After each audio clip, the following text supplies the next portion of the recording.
Sir ఒక question sir. Praveen, ఏదన్నా ఒక అంశానికి సంబంధించి మనకు విషయ జ్ఞానం ఉంటే సరిపోతుందా, ఆచరణ కూడా ఉండాలా?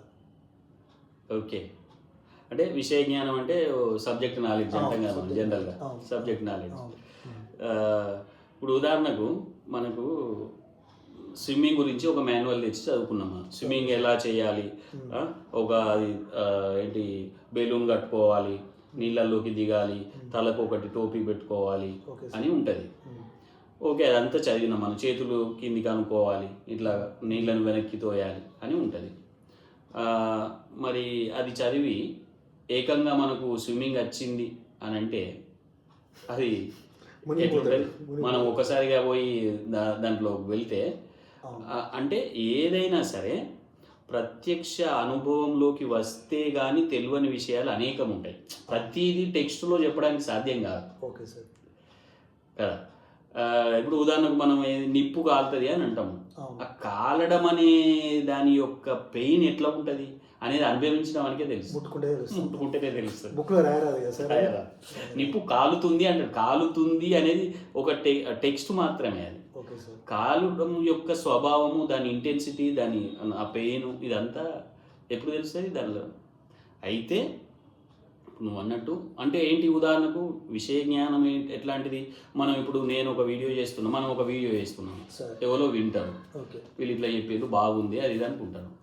కానీ ఆ చెప్పిన విషయాన్ని తమ జీవితంలో పరిశీలనగా పెట్టి చూస్తేనే, ఇప్పుడు మనం మాట్లాడే విషయాలన్నీ కూడా సెల్ఫ్ ఎక్స్ప్లోరేషన్కి సంబంధించినవి. అంటే ఏంటి, నిన్ను నువ్వు అనలైజ్ చేసుకుంటూ ఉండాలి. ప్రతి విషయం కూడా ఎవరి నుంచి ఏది విన్నా సరే, అరే ఇది బాగుంది, ఈయన బాగా చెప్తాడు, 100 విషయాలు వినొచ్చు. మనం రోజుకు 100 వీడియోలు చూడొచ్చు. కానీ ఎన్ని వీడియోలు చూసినా కానీ ఆ చూసిన దాన్ని మన జీవితంలో ఒక్కనాడైనా ఆచరణలో పెడుతున్నామా? అంటే మీరు ఏమంటున్నారంటే సార్, విషయ జ్ఞానం ఎంతున్నా ఆచరణ ద్వారా వచ్చే రిజల్టే అల్టిమేట్ అని అంటారు. ఇట్లాంటి అనుభవం. ఇట్లాంటి దానికి ఒక కథ ఉన్నది. చెప్పండి సార్. బౌద్ధంలో ఒక కథ ఉన్నది. ఒక ఇద్దరు అన్నదమ్ములు ఉంటారు. Okay sir. ఆ ఇద్దరు అన్నదమ్ముల్లో మొదటి వాడు మొత్తము అన్నిటినీ వల్లె వేస్తాడు, త్రిపీఠకాల్ని వల్లె వేస్తాడు. Okay sir. వల్లె వేయడం అంటే ఇక ఒక అక్షరం పొల్లు పోకుండా ప్రతి అక్షరం వచ్చు. Okay sir. ఎక్కడ పలానా అధ్యాయము, పలానా సూత్తము అని అంటే అందులో నుంచే తీసి చదువుతాడు. పలానా వర్గము అని అనగానే చదువుతాడు. వాళ్ళకు ఆయనకు ఉన్నటువంటి అన్న ఉన్నాడు, ఇంకొక ఆయన. ఈయననేమో తమ్ముడు, అన్ని శాస్త్రం అంతా అధ్యయనం చేసినోడు తమ్ముడు. అన్ననేమో ఇవేవి పెద్దగా పట్టించుకోడు, కానీ ఆయన చేయవలసింది ఆయన చేస్తాడు. అన్న ఈ తమ్ముడు ఏమనుకుంటాడంటే, అయితే దాంట్లో ఇప్పుడు మనకు ఏంటిది, ఒక డాక్టరేట్ లాగానో ఒక సర్టిఫికేట్ లాగానో ఒక స్థాయిలు ఉంటాయి అన్నట్టు. దాంట్లో అర్హంత అనేది ఒక స్థాయి. అర్హంత పరీక్షలు వస్తాయి.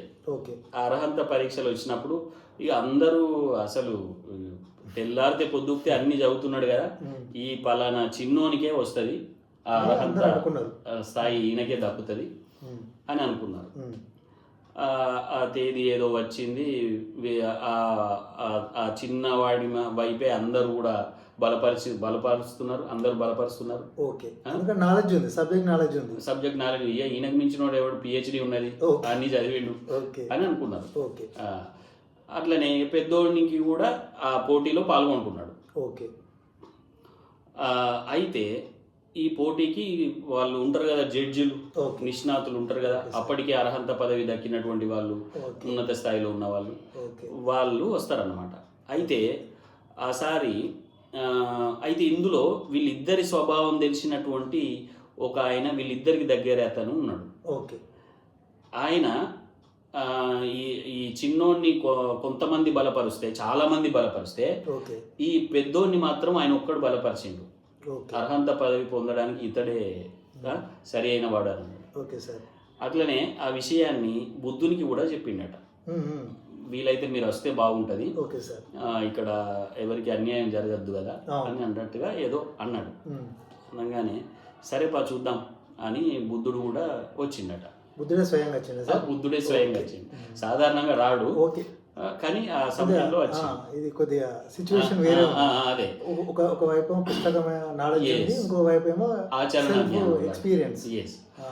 అట్లాంటి దాన్ని పరీక్షించడానికి స్వయంగా బుద్ధుడు వచ్చిండు. Okay sir. ఇక అప్పుడు ఓకే పోటీ పెట్టిండు. పోటీలో బుద్ధుడే స్వయంగా కొన్ని ప్రశ్నలు అడిగిండు. Okay sir. ఏమని అడిగిండంటే ఆ చిన్నవాడిని అడిగిండు, నువ్వు ఎప్పుడైనా భిక్షాటనకు వెళ్ళినావా అని అడిగిండు. లేదండి, నాకెక్కడ తీరిక ఉంటుంది, నేను మొత్తం అన్ని అధ్యాయాల్ని తిరిగేస్తూనే ఉంటాను, నేను చెప్తా ఉంటా, అందరికీ చెప్తూ ఉంటా, నా సమయం అంతా దానిలోనే గడిచిపోతుంది, నేను భిక్షాటన ఇట్లాంటి పనులు చేయను అని అంటాడు. అంటే ఆయనకు భిక్షాటన చేసేంత టైం లేదు, అంతే, కేవలం ఆ చదివే దాని మీద దాంట్లోనే ఉన్నాడు, ఆ పనిలో లేడు. ఇక అన్నని అడిగిండు, అవునండి నేను వెళ్తాను, ప్రతిరోజు నేను ఖచ్చితంగా భిక్షకు వెళ్తాను, వెళ్ళడంతో పాటు నేను తీసుకొచ్చిన ఆహారాన్ని నేను తినగా మిగిలినది నా చుట్టూ ఉన్న ప్రాణులకు, లేదంటే నా తోటి ఎవరైనా ముసలి వాళ్ళు భిక్షకులు ఉంటారు కదా, అట్లాంటి వాళ్ళకు కూడా నేను తీసుకొచ్చి ఇస్తాను అన్న. సరే, ఇది ఒక ప్రశ్న అయింది. ఇంకొక ప్రశ్న వేసాను, ఎట్లాంటిది అది ప్రశ్న అంటే ఇంకేమైనా, అంటే నువ్వు ఎవరికైనా సహాయం చేస్తావా, నిష్కామ కర్మ చేస్తావా? సాధారణంగా ఇట్లాంటి ప్రశ్నలు ఉంటాయి కదా, అట్లాంటి సమయంలో ఇంకొక ప్రశ్న ఏమన్నాడంటే, సరేనయ్యా మరి ఓకే చదువుతావు, నీ జీవితం అంతా చదవడమేనా, ఇంకేమన్నా ఎవరికైనా సాయం చేసామో ఇంకేదైనా చేస్తుంటావా, నువ్వు చేసే ఇంకా పనులేంటి, ఇంకేం పనులు చేస్తావు అసలు అని అడిగితే, లేదండి నేను చదివింది ఏదైతే ఉందో అందరికీ నేను చెప్తా ఉంటా, అందరికీ చెప్తూ ఉంటా, పొద్దున సాయంత్రం ప్రతిరోజు చెప్తూ ఉంటా, మధ్యాహ్నం పూట కూడా చెప్తా ఉంటా, బోధించడమే నాకు పెద్ద వృత్తిలాగా ఉంటుంది అది. ఈ రెండో ఆయన అడుగుతాడు వాళ్ళ అన్న, మరి నువ్వేం చేస్తావయ్యా అంటే, నేను నాకు ఖాళీ సమయం దొరికినప్పుడల్లా నేను చుట్టూ పరిసరాల్లో ఉన్నటువంటి చెట్లను, ఎండిపోయిన చెట్లను కొడతాను, కర్రల్ని తీసుకొచ్చి గ్రామంలో ఎవరికైతే అవసరం ఉన్నదో అట్లాంటి వాళ్ళకు అందిస్తాను, అట్లనే చెట్లు నాటుతూ ఉంటాను. ఎందుకంటే చెట్లు నాటడం వలన ఈ ధ్యానంలో ఉండే వాళ్ళకి కానీ అందరికీ కానీ బాగుంటుంది, ప్రకృతి బాగుంటుంది, వాళ్ళు కూడా మెడిటేషన్కి బాగుంటుంది.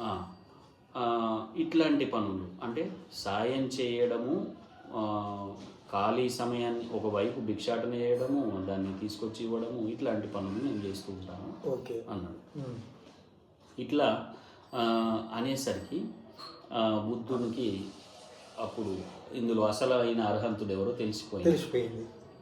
అక్కడ ఓన్లీ పుస్తక జ్ఞానం ఉంది, అది ఇక్కడంతా పుస్తక జ్ఞానం లేదు, ఉన్న సారాంశాన్ని ఇక్కడ ఫాలో అవుతాడు. అన్ని చిలుక పలుకుల్లాగా వల్లే వేసి చెప్పినంత మాత్రాన ఏం ప్రయోజనం ఉంటుంది? ఇప్పుడు నేను ఒక పేపర్ మీద సత్యమునే పలుకవలెను అని 1000 సార్లు రాస్తాను, నేను ఒక్కసారి కూడా ఆచరించకుండా నేను 1000 సార్లు రాస్తుంది 1,00,000 సార్లు రాస్తాను.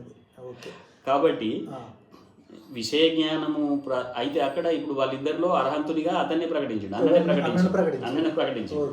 ఎందుకంటే నీ విషయ జ్ఞానం కన్నా ముఖ్యము నీ ఆచరణ జ్ఞానమే ప్రధానమైనటువంటి. నువ్వు 1000 విషయాలు చెప్పడం కంటే ఒక్కటి ఆచరించడం చాలా మేలు.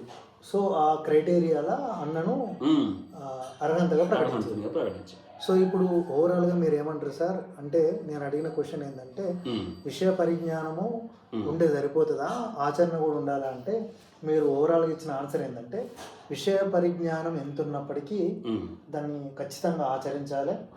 కారు ఎట్లా నడపాలా అని ఎన్ని బుక్కులు చదివినా, ఎంతమందికి మనము ఎక్స్ప్లెనేషన్ ఇచ్చినా, ఎన్నిసార్లు మనము దానికి సంబంధించినటువంటి కారు ఇంజన్ ఏంటిది, బ్రేక్స్ అంటే ఏంటిది, గేర్ అంటే ఏంటిది, ఇంజన్ ఆయిల్ ఏ రకమైన ఆయిల్ వాడతారు, అట్లాంటి కంప్లీట్ నాలెడ్జ్ ఉన్నప్పటికీ, ఒక ఇంజనీర్ కంటే ఎక్కువ నాలెడ్జ్ మనకు ఉన్నప్పటికీ, కీ ఇస్తే తను నడపగలుగుతాడా నడపలేడా అనేది ఆచరణ.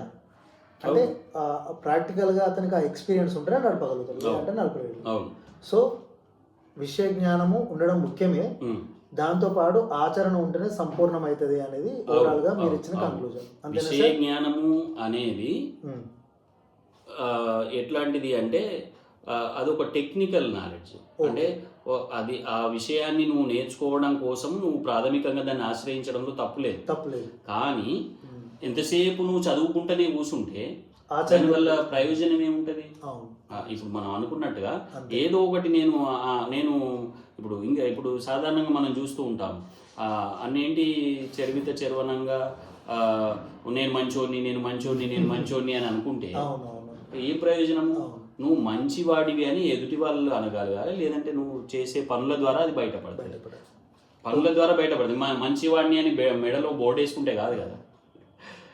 ఓకే సార్, మంచి వివరణ. Okay, thank you sir. మంచి